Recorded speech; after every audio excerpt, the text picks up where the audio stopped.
lugares de visionado de cosas militares. Am, Aprovecho para leerlos. Ese cañón ha viajado mucho más que mucha gente, cierto. Muy bueno. Efectivamente, efectivamente. Em, Yago, ¿se sigue fabricando en España munición para fusiles? Por supuesto, en Palencia, si no recuerdo mal. Que yo sepa, sí. Somos de las pocas fábricas que quedan en Europa, de hecho. A ver qué quito esto, vale. ¿Cómo se quitaba esto? Vale. Perfecto. Entonces, em, para mí la información más importante que ha aparecido últimamente es esta. Un artículo muy interesante de Le Monde. Ya sabéis que la prensa francesa suele estar muy bien informada, igual que la anglosajona, ¿no? Y bueno, pues básicamente el titular es este, ¿no? Biden, Macron, Scholz y Starmer se dividieron sobre invitar a Ucrania a unirse a la OTAN. El tema está en el centro del plan de victoria ucraniano de Zelensky que presentó a sus aliados, ¿no? Entonces, bueno, aquí la cuestión básicamente es esa, es decir, ¿qué va a hacer la OTAN con respecto a ese plan de la victoria de Ucrania? Porque claro, Zelensky lo que ha propuesto es, o sea, él sí ha admitido que esto forma parte de un plan para obtener la paz el próximo año, lo cual es interesante porque todos sabemos que no es realista que Ucrania vaya a recuperar mucho territorio para el próximo año, aún en el mejor de los escenarios. Es decir, que parecería que Zelensky, aunque no lo diga públicamente, sí está reconociendo que no se ve capaz de recuperar esos territorios. Y eso es importante. Ahora bien, esta es una declaración escondida entre todas las demás. Todas las demás hablan del plan de victoria. Que en el fondo el plan de victoria lo que es un plan para romper el contacto. Si me permitís la expresión de infantería, muchos me entenderéis. Romper el contacto con el enemigo, romper el contacto con Rusia, evitar que la guerra siga, paralizarla finalmente. Ahora bien, dentro de ese plan, pues parece ser que habría varios elementos, incluyendo pues un apoyo financiero, una inversión importante de los aliados en Ucrania para la reconstrucción, que para mí va a ser tan importante como la guerra, que se haga una buena reconstrucción y que todo este sacrificio merezca la pena para Ucrania como sociedad. Yo creo que es fundamental y casi lo veo como un deber prácticamente. Hay gente que no lo plantea así, ojo, y lo comprendo, ¿no? Y yo ahora hablo desde un punto de vista personal, fundamentalmente. Desde un punto de vista de Estado, podría entender que se argumentara que no, que eso al final no es nuestro interés y tal. Yo ahora os lo digo desde el plano personal, ¿no? Pero desde mi punto de vista, por la sangre que se ha vertido ya no de manera inconexa con nosotros, es decir, no es como un conflicto que sucede en Myanmar o en Oriente, en el que al final nosotros no hemos tenido arte ni parte, ¿no? Pero en este conflicto es distinto, cada país ha tenido alguna responsabilidad al aceptar tácitamente que se intervenga a favor de Ucrania, ¿no? Es decir, al final no oponerte a una intervención en Ucrania contra Rusia supone que tú tienes que asumir, a mi modo de ver, una cierta responsabilidad, proporcional también a tu implicación. Si eres de los que más has apoyado, luego tienes que apoyar más en la reconstrucción del país, ¿no? Por lo menos yo lo veo así. Pero bueno, el asunto es que eso es un elemento muy importante. Todos los planes de reconstrucción posteriores a la guerra. Pero realmente lo que más ha llamado la atención que sería, pues, extender a Ucrania una invitación incondicional para unirse a la OTAN, ¿no? De tal manera que se compruebe y se le haga ver a Rusia que esto va totalmente en serio y que va a suceder sí o sí, con o sin sus armas nucleares. Claro, respecto a esto podéis imaginar todas las dudas que genera y toda la oposición que genera incluso dentro de Europa, porque de hecho la OTAN siempre su posición oficial ha sido que hasta que no concluya la guerra Ucrania no puede plantearse el proceso de accesión, ¿no? Al final a la Unión Europea. Esto de un lado. De otro lado está la cuestión de que el plan contiene maniobras militares que espera probablemente Ucrania de sus aliados. Es decir, que espera que sus aliados... O sea, básicamente, yo, por resumiroslo de una manera que no sea demasiado compleja, Ucrania está buscando escalar para desescalar. Ucrania está buscando que la guerra llegue a un punto muy caliente, decir, oye, que entran a la OTAN, oye, que le dan permiso para disparar misiles dentro de Rusia. Ucrania va a lanzar ataques particularmente vehementes estos meses, lo que hemos visto hoy forma parte de eso, es decir, ataques que van a golpear las redes de hidrocarburos, que van a golpear, digamos, el bienestar del ruso este invierno, de tal manera que este invierno ya no les pase desapercibido que hay una guerra a los rusos, y por supuesto el corazón del que depende Rusia, que es su propia industria militar. Es decir, Rusia depende de una serie de fábricas situadas muy al interior, que hasta ahora han estado más o menos protegidas, cada vez menos, porque cada vez el número de dronazos ha ido a más. Entonces yo creo que este invierno van a intentar lograr ataques eficaces sobre toda esa infraestructura por primera vez en la guerra. Y con eficaces no me refiero a que caiga un dron, no. Me refiero a que una planta de fabricación de propelentes, de cañones, de carros de combate, de lo que sea, resulte seriamente dañada. Con todo esto que buscan hacer, con este escalar para desescalar, lo que buscan es convencer a Rusia de que conviene congelar el conflicto. Es decir, cuando llegue un nuevo presidente de Estados Unidos con un nuevo aire de negociación, sea quien sea, más o menos lo va a llevar muy probablemente. Y de esta manera yo en ese momento, cuando abra negociación con los rusos, yo creo que esta es la idea que tiene Ucrania, ¿no? Otra cosa es que sea acertada, pero la idea que tiene Ucrania es que cuando se abra esa negociación, los rusos, al analizar el panorama de los últimos meses, vean que uno, el frente no se ha movido mucho, sigue siendo todo lentísimo. Dos, la población civil rusa empieza a sufrir la guerra de verdad, es decir, que haya cortes ya muy serios en muchas ciudades, que haya bombardeos sobre las ciudades fronterizas, más intensos que hasta ahora, todo eso. Que se cuestionen su seguridad en sí mismos, viendo que sus fábricas de las que dependen en el centro de Rusia están al alcance de Ucrania y por primera vez en la guerra resultan dañadas de gravedad, de tal manera que digan, coño, si esto dura, con perdón de la expresión, ¿no? Pero si esto dura otros 3 años, ¿quién me garantiza a mí que las fábricas de los Urales van a seguir en pie? Porque destruir una fábrica es muy fácil, o relativamente fácil. Y no hay manera de reponer eso, ni Corea del Norte ni Irán. En cambio, Ucrania depende de Occidente y eso hasta ahora en algún sentido ha sido una debilidad, pero de otro lado ha sido una fortaleza, porque es que Rusia no puede atacar las fábricas en España, en Italia, en Estados Unidos, en Alemania. Entonces, claro, si realmente se le toca la confianza en sí mismo a los rusos en este aspecto, que vean que, porque es cierto además, yo así lo creo, que hay un riesgo. Con todo eso yo creo que quieren forzarles a llegar a una negociación en la que las cosas estén mucho más equilibradas de lo que han podido estar los últimos meses, ¿no? Yo creo que eso es el plan de victoria básicamente de Zelensky. Entonces, claro, ¿ahí qué necesito? Necesito que mis aliados europeos y Estados Unidos y Canadá operen como la espada y la pared. Es decir, al final Ucrania es la espada, pero estos son los que tienen que hacer de pared, los que tienen que hacer de sándwich para coger a Rusia entre medio. Claro, si Rusia ve que no se le va a permitir a Ucrania entrar en la OTAN, que se va a agotar el apoyo material y todo eso, pues entonces al final pueden pensar, oye, pues ya seguimos la guerra y ya está, y a Ucrania la vamos a acabar derrotando por una cuestión demográfica y de medios, porque Occidente no está dispuesto, ¿no? Y quizás Occidente no está dispuesto, o sí, pero se trata de amagar y de que estos meses parezca ser preponderante la idea de que Occidente vamos a poner los medios a favor de Ucrania. Esto obviamente a la vez nos va a colocar en una situación de escalada, que se combina ya no solo con el plan ambicioso y arriesgado de Ucrania, sino con este otro nuevo elemento que nos acaba de aparecer, que son los soldados norcoreanos. Todo lo que nos va a llevar unos meses particularmente calientes en ese sentido. ¿Y qué pasa con los líderes europeos? ¿Están a favor del plan de victoria de Zelensky? ¿Están a favor de que de alguna manera dentro del mismo se permita extenderle ya un cheque en blanco a Ucrania y decirle, oye, entras a la OTAN, oye, nos da igual que tenga un arsenal nuclear Rusia, no nos lo creemos, sus líneas rojas no son tales, si Ucrania entra en la OTAN no pasa nada? Bueno, pues yo creo que por ahí es por donde van a ir los tiros, ¿no? Entonces, si analizamos un poquito este documento, ¿no?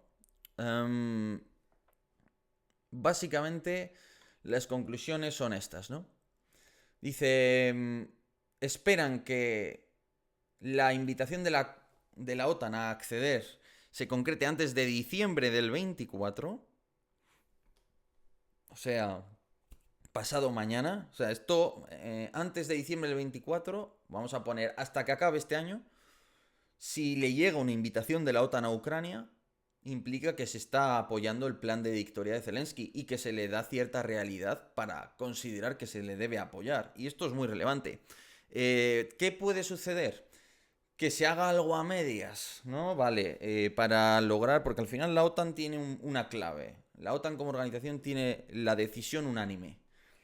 Y la decisión unánime, ¿a qué te obliga? Pues a que de alguna manera todos los países tengan que decir sí. No basta con una abstención. Si tú te abstienes, digamos, es un no también. Es decir, que todo el mundo tiene que decir sí.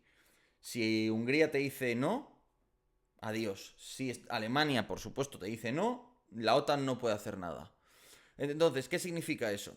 Que al final lo que puede llevar eso es a una solución de compromiso. Venga, vale, no le extendemos una invitación incondicional a Ucrania, pero le extendemos una invitación condicional. Le extendemos una... No una invitación, pero sí hacemos una declaración formal dura con los líderes políticos, pero sin comprometernos como organización. O la hace Estados Unidos esa declaración, ¿no? Sin que la tenga que hacer la OTAN. Es decir, caben pues diversos escenarios realmente. A partir de ahí, ¿qué postura alcanzan las distintas partes? Podríamos decir. Bueno, pues lo más interesante es que tenemos un bando, vamos a decirlo así, más continental. Y tenemos un bando más anglosajón, digamos, en este aspecto, ¿no? Dos familias decisorias, vamos a decirlo así. Ya sabemos que los más reacios con muchos son los alemanes y a menudo los más halcones son los británicos, ¿no? Son los que quieren pisar más el acelerador de todo este tipo de ayudas. En cambio los alemanes pues temen una escalada y sobre todo a los alemanes esta guerra, como ya sabéis, les ha pillado ahí entre dos apisonadoras y les supone un problema estratégico y un dilema estratégico muy serio que hace exactamente, ¿no? Por la situación económica por la que atraviesan. Entonces todo esto, bueno, pues lo concretaba este artículo interesantísimo justamente de Le Monde. Le Monde Diplomatique. Voy a cerrar aquí algunas pantallas, que veo que tengo unas cuantas. No sé si... Vale, no me habéis puesto nada en el chat. Perfecto. ¿Alguna pregunta sobre este asunto? ¿O pasamos directamente a todo el tema de la Rasputitsa, Corea del Norte, la situación en el frente, Chasiv Yar, los bombardeos de esto? Bueno, no, ¿qué narices? Claro. ¿Ha pasado algo con China? Pues claro que ha pasado. Esto lo vamos a ver luego. Se está recalentando el tema de Myanmar, efectivamente, correcto. Basbeiz comenta, si vamos a hablar del tema de Corea del Norte, tenemos que hablar de la postura de Corea del Sur, que no se va a quedar quieto. Muy cierto, muy buen punto. Se escucha muy bajito, en serio. Yo juraría, o debiera haber. Bueno, debería escucharse. Vale, puedo aumentarlo un poco. Así mejor, quizás. Espero que ahora ya se escuche mejor. O si no, me lo puedo acercar un poquito, no pasa nada. ¿Así mejor? ¿Cuáles fueron los bombardeos ucranianos? Muy bien, me alegra que me hagas esta pregunta, JP, porque realmente es muy interesante, ¿no? Em, Básicamente, a ver, ¿dónde os pongo yo esto? Vale, veo que estáis por aquí por TikTok también. Un saludo a toda la audiencia de TikTok. Muchísimas gracias por vuestro apoyo y espero que os esté resultando tan interesante como a mí este directo. Entonces, bueno, los vídeos, ¿queréis ver los vídeos? Pues vamos a ver los vídeos de los ataques de hoy concretamente, ¿vale? Porque esto, como os digo, esto está íntimamente conectado con el plan de Ucrania al final. Uno es este.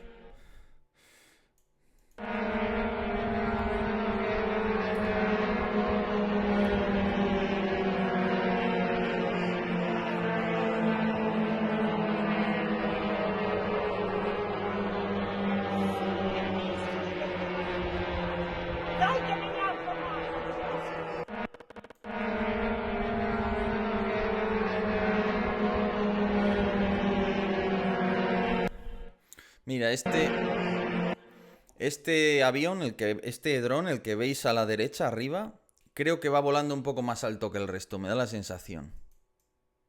A ver. Si va volando más alto, yo creo. Se le ve más pequeño. Bueno, estos son los ataques de los rusos, por cierto, que se me va aquí la olla, efectivamente. O sea, esto no es ni siquiera de los ucranianos, que conste.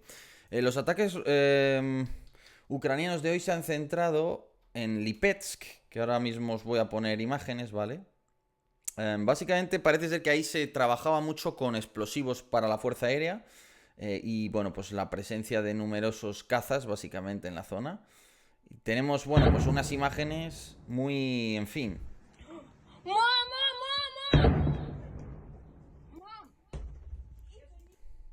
Pero lo interesante es el resultado de esos impactos. A ver si vemos aquí un poco cómo ha quedado. Efectivamente. A ver, dadme un segundo. Hay como varios, obviamente. Efectivamente. A ver. O me he liado yo ahora con lo del IPETS con otra cosa. Ah, no, no, qué narices. No, no, no, no, esto no era. Me refiero, perdonad, error mío. No, no ha sucedido nada así tan serio en que yo sepa. No, es lo de Nizhny Novgorod, fundamentalmente, ¿vale? Entonces, vamos a ver.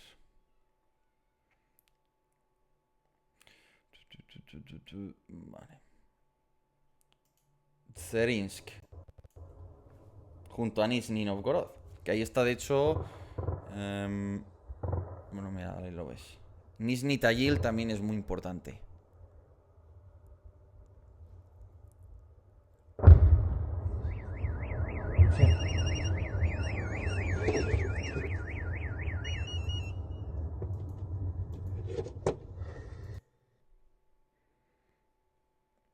Vale, entonces eso es lo más relevante que tenemos de las últimas horas, yo creo. Todo este tipo de ataques hay que esperar a ver qué resultados consiguen, ¿no? Bueno, aquí a ver si os puedo poner justamente... Vale, a ver. Vamos a ver si me deja... A ver, le quito el... Ahí está. Vale. Aquí es donde se han producido concretamente los ataques.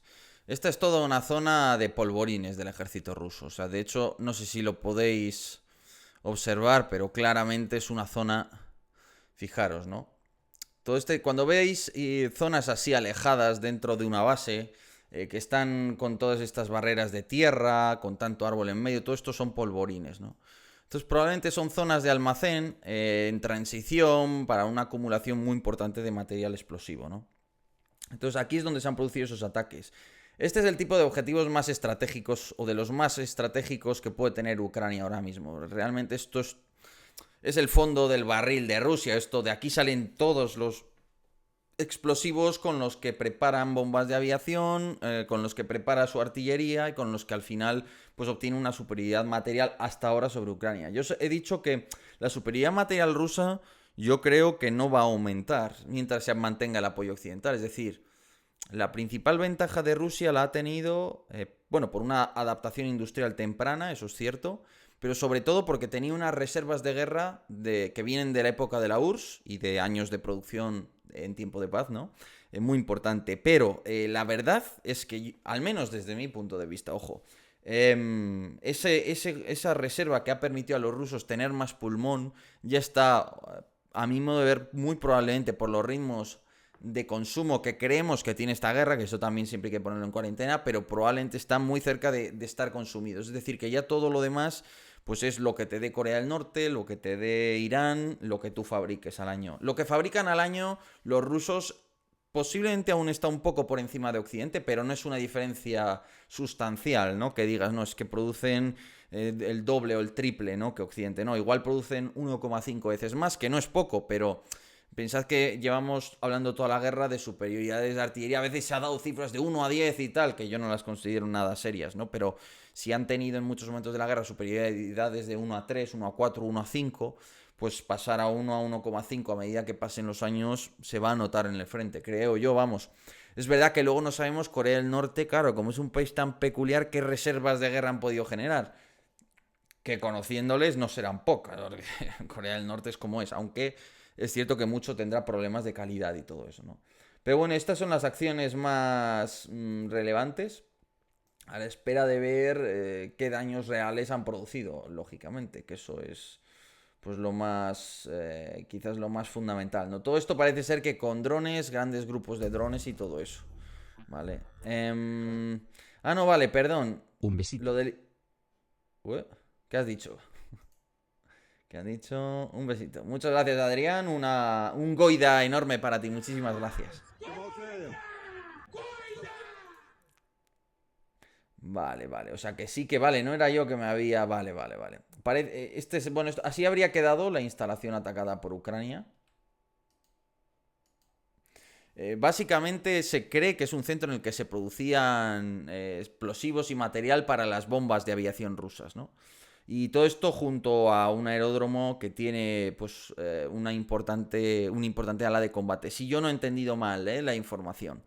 Pero básicamente, bueno, como veis, da la sensación de que se han producido explosiones secundarias y es posible que varios impactos simultáneos. Se ha dado ya permiso. Hay algunos ataques que a mí me hacen dudar de si a Ucrania ya se le está dando permiso para lanzar determinados misiles en algunas ocasiones. No lo sé a ciencia cierta y por ahora no se ha publicado nada, pero es algo... bueno, pues yo diría que a plantearse, ¿no? Aquí tenéis de hecho más vídeos, ¿no? Cómo ha sido. Los bombardeos y todo esto.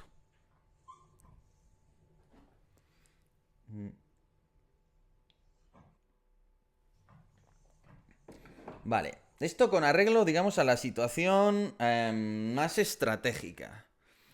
Pero ¿qué pasa cuando nos vamos a los norcoreanos, cuando nos vamos a primera línea del frente, cuando nos vamos a Chasiv Yar? Vamos a analizarlo ahora mismo. Este es el siguiente gran tema, ¿no? Vale. Voy a coger aquí un poco de chocolate. Mm,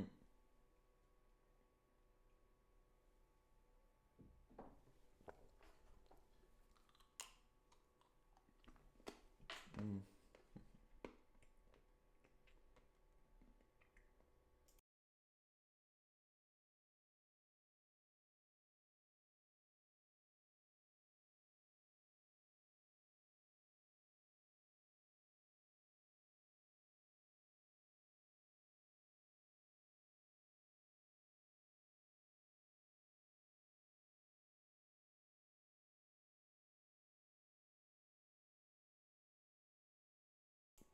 Vale.